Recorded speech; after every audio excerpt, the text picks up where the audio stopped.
The truck has not been turned off in 6 days. Not once. Not for a fuel stop. Not for a tire check. Not for the few hours the driver spends lying in the bunk with his eyes closed. Outside, the thermometer mounted on the mirror arm reads -43. It read almost the same number yesterday, and the day before that, and the day before that. This is not a single brutal night. This is something else entirely. A cold that does not break, that does not let up at dawn, that simply sits over interior Alaska for as long as the atmosphere decides to let it. Most people, when they hear about a cold snap, imagine a bad night followed by relief. A blizzard that howls through and moves on. A polar vortex that breaks after 48 hours. But there is a different kind of cold event. One that meteorologists call a multi-day cold snap, where an Arctic air mass settles into a river valley and simply refuses to move. Sometimes for a week, sometimes longer. For a truck driver hauling freight up the Dalton Highway toward the oil fields of the North Slope, that kind of event does not just change the weather. It changes the entire physics of staying alive and staying employed at the same time. Most people would park the truck and wait it out. A trucker on this route often cannot. There is freight that has to reach Deadhorse, generators that need parts, a camp that is waiting on groceries, so the engine keeps running. The driver keeps moving when the road allows it. And somewhere underneath all of that is a question almost nobody outside the industry has ever had to think about. How does a human being actually sleep night after night for the better part of a week, when the air outside is cold enough to stop a diesel engine in its tracks if you make one wrong decision? This is the world of long-haul Arctic trucking. And tonight, the destination is the haul road itself. The 414 miles of gravel and permafrost that connect Fairbanks to Prudhoe Bay.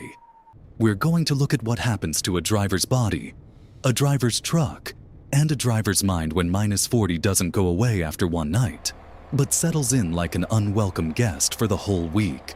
Before we go further, a quick note.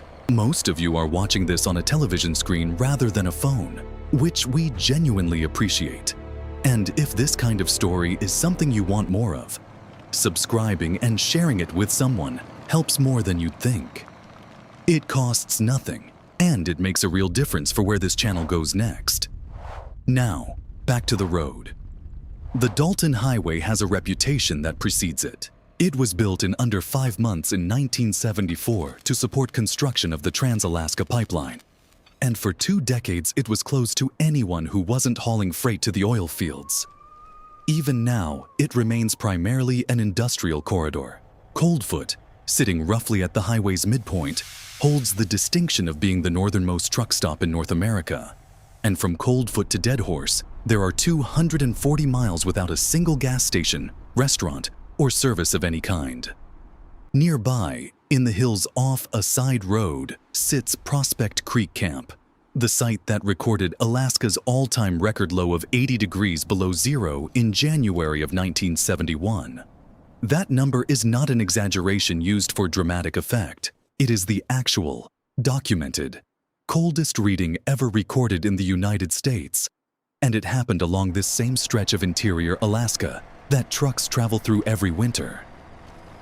The first thing most people get wrong about extreme cold is assuming the danger is the air temperature itself.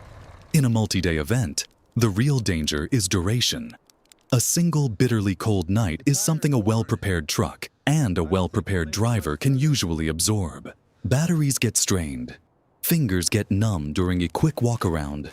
But everything resets when temperatures climb back toward zero by afternoon. A multi-day snap removes that reset button. The truck's systems are stressed continuously. The driver's body never gets a stretch of real warmth to recover in. And the margin for error, which is already thin in the Arctic, gets thinner with every additional day the cold refuses to lift. Here is where the hidden trucking knowledge starts. And it's something that surprises almost everyone who hears it for the first time. Experienced Arctic drivers will tell you, almost as gospel, that you do not turn the engine off. Not to fix something minor, not to save fuel, not for any reason short of being done driving entirely. Diesel fuel contains paraffin wax, a natural byproduct of the refining process, and that wax begins to crystallize as temperatures drop. Once fuel reaches what's called its cloud point, typically somewhere around 14 degrees Fahrenheit for standard winter blend diesel, the wax starts clumping. Push the temperature low enough for long enough, somewhere in the range of -10 and below sustained for roughly 2 days. And the fuel can gel into something closer to a thick slush, clogging filters and starving the engine until it simply stops. A truck that gels out 4 hours from the nearest help, in a multi-day cold event with whiteout conditions on either side, is not an inconvenience. It is potentially a life-threatening emergency. So the engine runs, continuously, for days. It becomes, in effect, the entire crew's only reliable heartbeat. That single fact reshapes everything about how a driver sleeps. Because the engine is never off, the cab is never silent. There is a constant low mechanical hum underneath every hour of rest. A vibration through the frame that becomes so familiar to long-haul Arctic drivers that many of them say true silence, the kind found at a quiet truck stop in a milder climate, actually keeps them awake instead of helping them sleep. The body adapts to depend on a sound most people would find impossible to rest through. But running the engine for days at a stretch creates its own complications. And this is where fuel management becomes less of a maintenance chore and more of a constant, low-level math problem running in the back of a driver's mind. Most carriers running this corridor blend their winter fuel, often mixing the more expensive number 1 diesel, which contains less paraffin and holds a cloud point closer to -45 degrees, into their number 2 diesel in ratios like 70-30 or 80-20 depending on how cold the forecast looks. On top of that blend, drivers add cold flow improvers, additives designed to lower the fuel's pour point, the temperature at which it stops flowing entirely. None of this is automatic. It is a decision made before the trip even starts, based on a weather forecast that might be wrong, for a route where being wrong about fuel chemistry can leave a fully loaded rig sitting dead in the snow. Then, there is the question of starting the engine again if it ever does have to stop. Standard lead-acid batteries lose a significant percentage of their cranking power as temperatures fall, which is part of why so many fleets have begun installing ultracapacitor-based starting systems, devices that can deliver strong, reliable cranking current, even at 40 below, when a battery alone might not turn the engine over at all. It's a piece of equipment most people watching a truck roll past would never notice. Tucked into the frame rail, completely invisible, and yet it might be the single difference between a driver restarting a stalled engine in a controlled stop and a driver radioing for help in a blizzard with the temperature still dropping. Sleep itself becomes a negotiation with all of this machinery. Inside the sleeper berth, drivers rely on equipment most non-truckers have never heard of. Diesel-fired bunk heaters, separate from the main engine, that sip a fraction of a gallon of fuel per hour to keep the small enclosed space livable, alongside auxiliary power units that can run climate control and electronics without idling the entire main engine's drivetrain. These systems exist specifically because of the layered legal and practical reality of idling. In many states, anti-idling laws restrict how long a truck can sit with its main engine running near residential areas or schools, with most jurisdictions building in cold weather exceptions once temperatures drop below a threshold like 20 or 32 degrees Fahrenheit. Up on the Hall Road itself, far from any town, those ordinances barely apply in practice, and the operating rule reverts to simple survival logic. But for the same driver descending back into Fairbanks a week later, suddenly those municipal rules matter again, and a truck equipped with a certified auxiliary power unit gets treated differently under the law than one without, sometimes even earning a weight exemption of several hundred pounds under federal policy, specifically because regulators recognize that idle reduction equipment, while heavier, keeps drivers safer and reduces emissions across the system. Hardly anyone watching a truck pass on the highway realizes that small mechanical box is the product of years of regulatory negotiation, built entirely around the problem of how to let a human being survive a parked night without burning through fuel reserves meant for the road. Even with all of this equipment working as intended, a multi-day cold snap fragments rest in a way that single bad nights simply don't. On night 1, A driver might sleep in a reasonably normal pattern, 4 or 5 hours of real depth before waking briefly to check gauges, listen for any change in the engine's tone, and confirm the heater is cycling properly. By night 3 or 4, that pattern starts to erode. The body, even when physically warm inside a well-equipped bunk, seems to stay partially alert, as though some older, more primitive part of the brain refuses to fully release vigilance when the environment outside the thin steel and insulation is cold enough to kill an unprotected person within minutes. Sleep researchers who study extended cold exposure describe this as a kind of chronic, low-grade sleep fragmentation, different from the acute, single-event sleep loss most people experience after one rough night. It isn't that drivers are getting zero sleep. It's that almost none of the sleep they get is the deep, restorative kind, and the deficit compounds, day after day, the same way financial debt compounds. Except what's accruing here is reaction time and judgment. This matters enormously on a road like the Dalton, because the Dalton does not forgive accumulated fatigue. Ottigan Pass climbs to roughly 4,800 feet through the Brooks Range, the only point along the route that stays open and maintained through the depths of winter at that elevation. And during a sustained cold event, snow that might otherwise melt off during a warm afternoon instead just sits, compacts, and turns to a glaze that doesn't go anywhere until the air mass finally shifts. A driver running on 3 or 4 nights of fragmented sleep, navigating a grade like that in low visibility, is operating with measurably slower reaction time. And federal hours of service rules exist specifically because the industry has long understood, sometimes through hard experience, that fatigue and ice do not mix. The engine isn't the only system fighting for survival through 6 straight days of -40. Coolant has to be mixed in the right ratio, typically a 50-50 blend rated down to roughly -37 degrees. Because plain water in a radiator at these temperatures doesn't just stop working. It expands as it freezes and can crack an engine block outright. Engine oil matters just as much. Many fleets switch to fully synthetic oil in the 5W to 40 range for winter operation, specifically because it stays thinner at low temperatures than conventional oil, which makes the difference between an engine cranking over normally and one straining so hard against thickened oil that a battery already weakened by the cold simply can't turn it. Diesel exhaust fluid, the substance modern diesel engines need to control emissions, is itself mostly water and will freeze solid in its tank during a cold snap like this, which is why manufacturers build a small heating element directly into the DEF tank, invisible to the driver, quietly doing its job every time the key is in the ignition. None of these are dramatic pieces of technology. None of them would make an interesting photograph, but stack them together: coolant ratio, oil grade, a heated fluid tank, an additive blend in the fuel.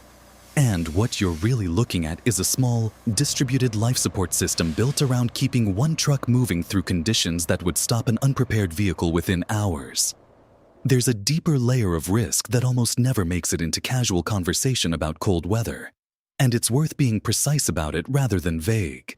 Hypothermia in a human body begins, by clinical definition, once core temperature drops below 95 degrees Fahrenheit, and the early signs are subtle enough that a tired, focused driver can miss them entirely.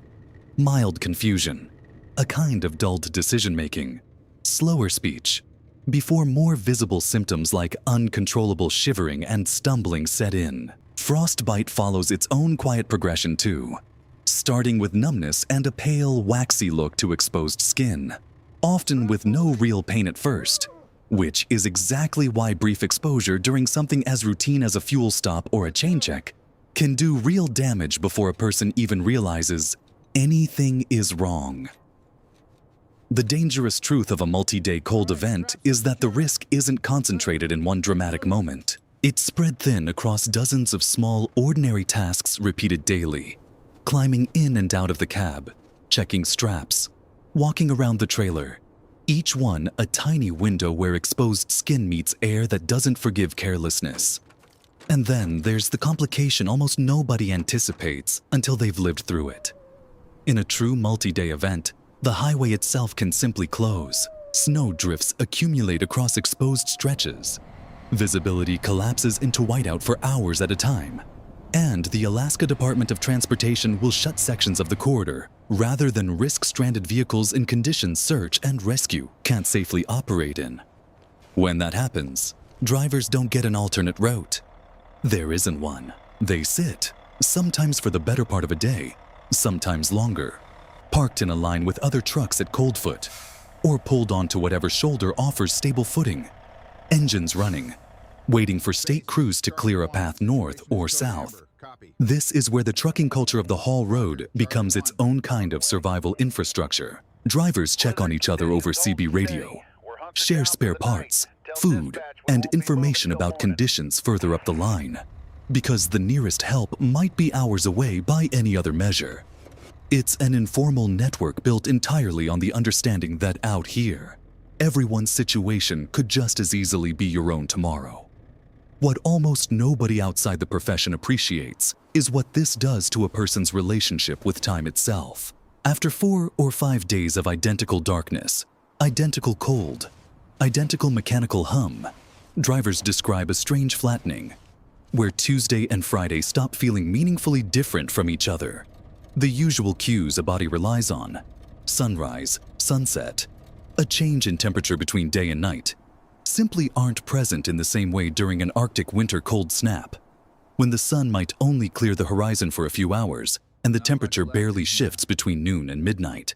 Drivers on this corridor often describe falling into something closer to a survival rhythm than a sleep schedule, dictated less by the clock and more by the truck's needs.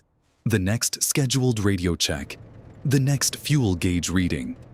Why do it at all? That's the question worth sitting with for a moment, because the honest answer isn't really about money. Even though the pay on this route reflects its difficulty, carriers like Carlisle Transportation, Linden Transport, and Alaska West Express have spent decades building reputations specifically around hauling freight into conditions other carriers won't touch. And the drivers who choose this work consistently describe something closer to pride than obligation. Prudhoe Bay doesn't run without parts, food, and equipment arriving on a schedule. And during the exact weeks when conditions are at their worst, the need for those deliveries doesn't pause. If anything, a sustained cold snap increases the urgency, because heating systems, generators, and pipeline infrastructure all draw harder against the cold. And the margin for a missed delivery narrows precisely when the weather makes delivery hardest. The driver behind the wheel during a 6-day stretch of -40 isn't simply moving freight. They're one of the only reasons an entire remote workforce up at the oil field stays warm, fed, and operational through the worst of it. There's something almost paradoxical sitting at the center of this whole story. The cold that makes this job so dangerous is the same cold that makes it necessary.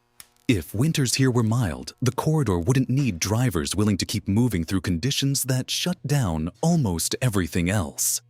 The extremity is the job description, and the things that look, from the outside, like minor mechanical curiosities.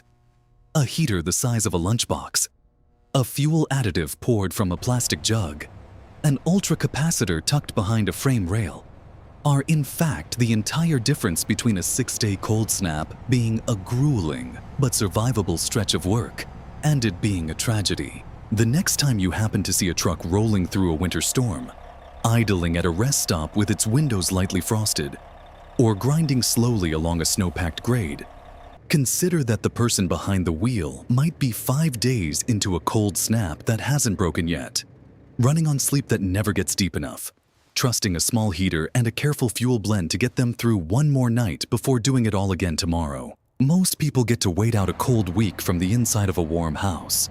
Some people spend it on the move, keeping the rest of us supplied without most of us ever knowing their names. Cold, in the end, is only one kind of extreme this job demands. There's an entirely different fight waiting in summer, one that doesn't involve gelling fuel or frozen fingers at all, but smoke thick enough to swallow a highway and flames that can outrun a fully loaded rig. That's a story for another day, and it's one that's been a long time coming.